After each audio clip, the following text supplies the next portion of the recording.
Hello बच्चों, मेरा नाम है मनीष सिंह और मैं आपको पढ़ाने जा रहा हूं आज फिजिक्स। तो ये मेरा पहला वीडियो लेक्चर है और इसमें हम बहुत ही खूबसूरत से टॉपिक को और चैप्टर को यहाँ पे डिस्कस करने वाले हैं जिसका नाम है काइनेमेटिक्स।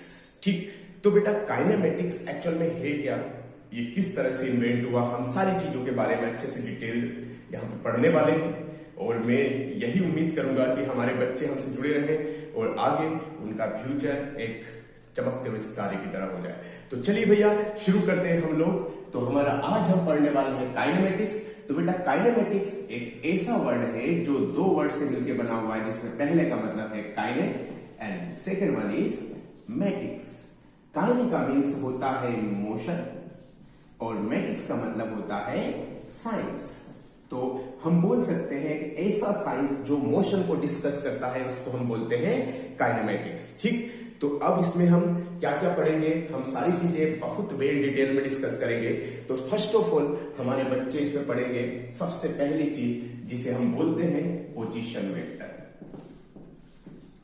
इसमें हम काफी डिटेल पढ़ने वाले हैं जिसमें हम जेईई एडवांस तक का हर एक पोर्शन हम लोग यहाँ पे कवर अप करेंगे। तो चलिए first one is position vector, उसके बाद हम पढ़ेंगे यहाँ पर डिस्टेंस एंड डिस्प्लेसमेंट, उसके बाद और आगे जाएंगे और इसके बाद हम पढ़ेंगे speed and velocity. Next one is acceleration जिसे हम त्वरण बोलते हैं और उसके आगे जाएंगे तो हम यहाँ पे न्यूटन्स इक्वेशन के बारे में डिस्कस करेंगे, इक्वेशंस। और उसके आगे हम यहां पर पढ़ने वाले हैं 1D plus 2D plus relative motion. तो ये सारी चीजें हम इस वाले टॉपिक में डिस्कस करने वाले हैं। तो मैं बेसिक से लेके तो आपको जेईई एडवांस तक का हर एक टॉपिक हर एक चीज आपको हमें पढ़ाने वाला हूं। तो चलिए भैया हम शुरू करते हैं आज का पहला वीडियो पहले टॉपिक के साथ। तो यहां से हमारी जर्नी शुरू होती है पोजीशन वेक्टर। ठीक है, यही हम पढ़ने वाले हैं। तो उससे पहले हम समझ लेते हैं कि काइनेमेटिक्स होता क्या है बेटा। तो काइनेमेटिक्स में एक्चुअल में ये साइंस आया आज से लाखों साल पहले, जब इंसान का दिमाग डेवलप होने लगा था, जिसे हम होमो सेपियंस कहते हैं। ठीक है, तो हमारे दिमाग के अंदर बहुत सारी चीजें हमें देखने को मिली, जैसे पक्षी का उड़ना, नदी का बहना, ठीक है, ऐसे हवाओं का चलना, रेनफॉल्स मतलब रेनफॉल्स होना, बारिश की बूंदों का टपकना, ये सब हमने देखा और हमने पाया कि ये सब मोशन हो क्यों रही है। तो हमने क्या किया, हमने सोचा कि भैया क्यों ना हम इस पे डिस्कस करें। हमने हमारी क्यूरियोसिटी बढ़ती गई जानने के लिए कि ये मोशन क्यों हो रही है। तो हम जब इनके क्वेश्चंस के आंसर ढूंढना हमने शुरू किया तो हमें पता चला कि भैया एक मोशन में भी एक अलग अलग तरह की मोशन होती है और एक फोर्स कारगर होता है, जिसकी वजह से जैसे अगर बारिश की बूंदे टपक रही है तो उनको टपकने के लिए रिस्पॉन्सिबल जो होता है वो होता है ग्रेविटेशनल फोर्स। तो चलिए भैया हम शुरू करते हैं इस टॉपिक में। सबसे पहले पोजीशन वेक्टर। तो क्या होता है पोजीशन वेक्टर, ये हमारे बच्चों को बहुत अच्छे से समझना है। ठीक, तो चलिए भैया फर्स्ट ऑफ ऑल शुरू करते हैं हम पोजीशन वेक्टर। ये बहुत ही इंपॉर्टेंट पार्ट है भैया हमारे फिजिक्स का। तो पोजीशन वेक्टर, पोजीशन वेक्टर की बात करें तो पोजीशन वेक्टर बेटा यहां पर दो चीजों के लिए डिस्कस होता है। जैसे हम पोजीशन वेक्टर अगर मान लो हम बात करें तो पोजीशन का मतलब होता है एड्रेस। क्या होता है? एड्रेस। ठीक है, इसमें हम दो चीजें रिस्पॉन्सिबल होती है, जिसे हम एक को बोलेंगे ऑब्जेक्ट और एक को बोलेंगे हम ऑब्जर्वर। तो हम यहाँ पे जानते हैं ऑब्जेक्ट क्या होता है, what is the meaning of the object. तो ऑब्जेक्ट का रियल मीनिंग अगर मैं जानूं तो everything we are looking at, everything we are looking at, मतलब हर वो चीज जो हम देख रहे हैं वो क्या कहलाती है बेटा? ऑब्जेक्ट कहलाती है। ठीक है, उसके बाद बात करें हम ऑब्जर्वर की। तो ऑब्जर्वर क्या है? तो ऑब्जर्वर का मतलब होता है बेटा जो ऑब्जेक्ट को ऑब्जर्व कर रहा है। सीधी सी बात है कि जो ऑब्जेक्ट को देख रहा है उसको बोलते हैं हम observer. Means who observes object. जैसे अगर आपने यहां पर गौर किया हो तो ऑब्जेक्ट का मतलब जैसे हमारे आसपास जितनी भी ऑब्जेक्ट्स लाइक फैन हो गया, टीवी हो गई, कोई बर्ड हो गया, टीवी, एवरीथिंग, मतलब दुनिया की जो भी चीजें हमें दिख रही है वो क्या कहलाती है? Object. Everything we are looking at. दूसरा ऑब्जर्वर। क्या होता है ऑब्जर्वर? जो ऑब्जेक्ट को ऑब्जर्व करता है, उसकी स्टडी करता है, उसी को क्या कहते हैं हम? ऑब्जर्वर। ठीक है, तो अब देखो पोजीशन वेक्टर क्या होता है, हम इन्हीं दो पैरामीटर्स के बेस पर पोजीशन वेक्टर को समझेंगे। तो सीधा सा फंडा है, इट्स मींस एड्रेस। क्या है? एड्रेस। तो चलिए भैया, अब मैं यहां पर आपको पोजीशन वेक्टर निकालना सिखाऊंगा कि किस तरह से पोजीशन वेक्टर यहां पे निकाला जाता है। तो फर्स्ट ऑफ ऑल सपोज कीजिएगा कि हमारे कार्टेशियन सिस्टम में 3 एक्सिस यहां पे हम डिजाइन करते हैं, जिसमें पहले को हम बोलते हैं एक्स एक्सिस, दूसरे को वाई, और यहां पे जो थर्ड एक्सिस है इसको हम बोलेंगे जेड एक्सिस। ये तीनों जहां पर इंटरसेक्ट करते हैं उसको बोलते हैं हम ओरिजिन। ठीक है, तो ध्यान रहे बेटा कि हमारी दुनिया में 3 तरह के एक्सिस होते हैं। हम 3 डायमेंशनल ऑब्जेक्ट को देख सकते हैं और महसूस कर सकते हैं। 4th डायमेंशन जो है वो टाइम है, जिसके बारे में हमें बहुत अच्छे से नहीं पता है। इनफैक्ट साइंटिस्ट को भी नहीं पता है कि टाइम होता क्या है, कौन सी क्वांटिटी है।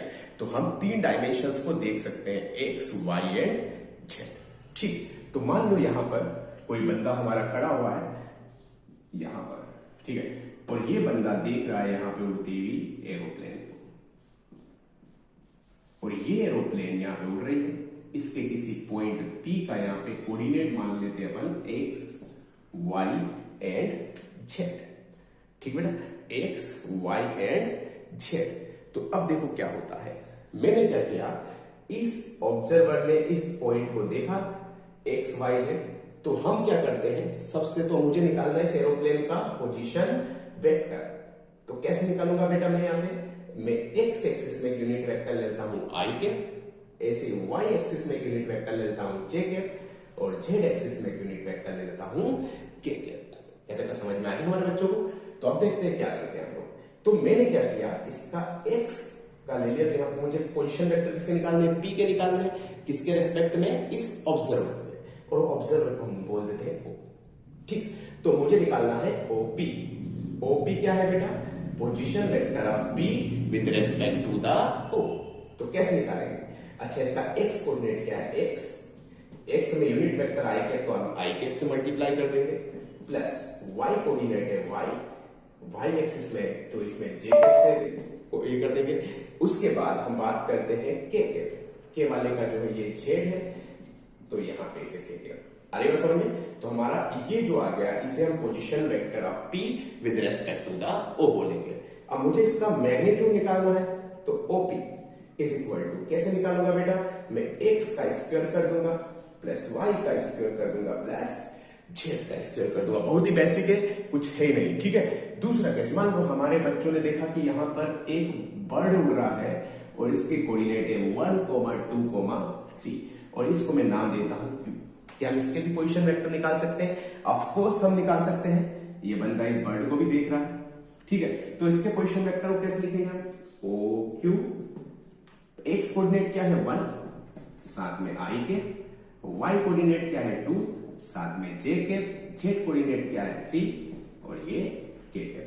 तो ये हो गया हमारा OQ पोजीशन वेक्टर, मतलब position vector of q with respect to the O। बिल्कुल बेसिक है। अब मुझे इसका मैग्नीट्यूड निकालना है, तो how to find out the magnitude? Magnitude कैसे निकालेंगे?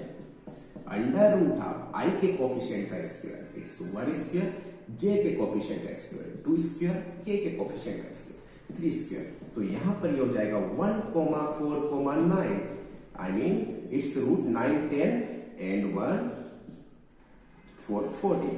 तो ये हो गया हमारा OQ पोजीशन वेक्टर का मैग्नीट्यूड। तो इस प्रकार हम किसी भी पॉइंट का पोजीशन वेक्टर निकाल सकते हैं। इनफैक्ट हमें सिर्फ उसके क्या पता होने चाहिए? कोऑर्डिनेट्स। तो कोऑर्डिनेट्स क्या होता है? ठीक है, जैसे मान लो हम बात करें कि मैं ये x एक्सिस है, ये y एक्सिस है और z एक्सिस है। ठीक है, मैं 1 स्टेप x में चलता हूँ, 2 स्टेप y में एंड 3 स्टेप z में। कहां पहुंचा? तो मैं यहाँ पे। तो इस O पॉइंट से यहाँ तक की जो डिस्टेंस है, डिस्प्लेसमेंट है, उसी को बोलते हैं हम लोग कोऑर्डिनेट्स एंड पोजीशन वेक्टर। तो बहुत ही बेसिक है ये। यहाँ तक आई थिंक सो कि हमारे बच्चों को समझ में आ गया होगा कि कोऑर्डिनेट्स अगर हमें पता हो तो हम किस तरह से पोजीशन वेक्टर निकाल सकते हैं। ठीक है, अब हम एक बेसिक बेसिक क्वेश्चन लेते हैं यहां से और फिर आगे बढ़ते हैं। चलो बेटा, तो यहां से अगला जो पॉइंट है वो हम बात डिस्कस करेंगे यहां पे। तो देखिए जरा किस तरह से, अगर सपोज कीजिएगा कि हमारे पास, ठीक है, हमारे पास एक कमरा है, एक घर है, और इस घर की दीवारों की बात करें तो यहाँ पे ये छत है, ये दीवार है, ठीक है। इस यहां पर हम खड़े हुए हैं, यहां पर इसको मान लेता हूं मैं एक्स एक्सिस, इसको मान लेता हूं वाई, और इसको मान लेता हूं मैं जेड, ठीक है। तो अब देखो हम किस तरह से यहाँ पे निकालते हैं, ठीक है। अब मान लो कि मेरे बेटा एक्स एक्सिस में ये वाली डिस्टेंस 8 मीटर दे दी है, ये 6 मीटर दे दी है, और ये दे दी हमने 4 मीटर। एक सेकेंड, चलिए, तो यहां पर बेसिक है ये 6 मीटर और ये दे दी हमने 4 मीटर। तो अब मुझे इस पॉइंट के कोऑर्डिनेट निकालना है। इस पॉइंट को मैं नाम देता हूं पी। किसके रेस्पेक्ट में? इसके रेस्पेक्ट में। कैसे निकालूंगा, ठीक है। तो देखो जरा, मुझे इस पॉइंट पे जाना है, तो मैं एक्स में कितना चलूंगा 8, वाई में कितना चलूंगा 6, एंड जेड में कितना चलूंगा 4। तो इसके कोऑर्डिनेट हो जाएंगे 8, वाई में 6 एंड जेड में 4। तो अगर मुझे इसका पोजीशन वेक्टर निकालना तो कैसे निकालूंगा बेटा मैं? OP is equal to 8 i cap 6 j cap and 4 k cap. Easy है। तो हम कैसे, अगर मुझे इसी का मुझे पोजीशन वेक्टर का मैग्नीट्यूड निकालना हो तो कैसे निकालेंगे? हमारे बच्चों को पता है 8 का स्क्वायर 6 का स्क्वायर प्लस 4 का स्क्वायर। तो ये कितना हो जाएगा भैया? 64 प्लस 36 प्लस 16, तो ये आएगा अराउंड 116, ठीक। तो हम किसी भी पॉइंट का पोजीशन वेक्टर निकाल सकते हैं। जैसे मान लो मुझे इस पॉइंट का निकालना है, ठीक है। अब मुझे यहां से चलना है, तो सिर्फ मैं जेड में चला 4, एक्स में चला नहीं तो एक्स में नहीं चला, वाई में चला तो एक्स और वाई में 0 0, सिर्फ जेड में चला 4। तो इसके कोऑर्डिनेट क्या हुए? 0 0 4। अच्छा, इसको अगर मैं क्यू बोलूं तो क्यू का पोजीशन वेक्टर कितना आएगा बताओ जरा? 0 आई के प्लस 0 जे के प्लस 4 के। क्लियर? तो हम इसका मैग्नीट्यूड भी हम इजीली निकाल सकते हैं। क्लियर? तो यार ये तो बात हो गई पोजीशन वेक्टर की। यहां तक कैसे क्लियर है? तो हमने क्या पढ़ा है इसमें? Position vector. तो पोजीशन वेक्टर कैसे निकालेंगे बेटा हम? तो सबसे पहले हम निकालना सीखेंगे कि किस तरह से हम कोऑर्डिनेट निकालते हैं। हमने कोऑर्डिनेट निकाल दिया, एक्स वाले के साथ आई कैप लगा देंगे, वाई वाले के साथ जे कैप लगा देंगे, और जेड वाले के साथ के कैप लगा देंगे, और यहां से हमारा निकल जाएगा पोजीशन वेक्टर। ठीक है। तो मैं क्या करता हूं, हर एक वीडियो में मैं एक नया टॉपिक डिस्कस करूंगा। तो इस वीडियो में हमने आज पोजीशन वेक्टर को डिस्कस किया है, और इस तरह से हर दिन आपकी नई वीडियोस आती रहेंगी हमारी, और आपको आगे की ओर फिजिक्स सिखाती रहेंगी। तो याद रखें, आपका फ्यूचर है वो आपके हाथों में है। अपना बेस्ट दें, और हमेशा अपने काम के लिए जो आप कर रहे हैं, अगर आप स्टूडेंट हैं तो पढ़ाई कीजिएगा मैक्सिमम टाइम, तो अपने आप का परफेक्शन देने की कोशिश कीजिएगा। आपका लाइफ जो है वो आपकी ड्रीम लाइफ की तरह होगा। तो चलिए मिलते हैं फिर अगले वीडियो में। तब तक के लिए अपना ख्याल रखिएगा बेटा। जय हिंद। और अगर हमारा वीडियो अच्छा लगे तो प्लीज वीडियो को लाइक कीजिएगा, चैनल को सब्सक्राइब कीजिएगा, और अपने दोस्तों तक शेयर कीजिएगा ताकि उनको भी फिजिक्स इजी लगने लगे। तो चलिए मिलते हैं अगले वीडियो में। थैंक यू बेटा।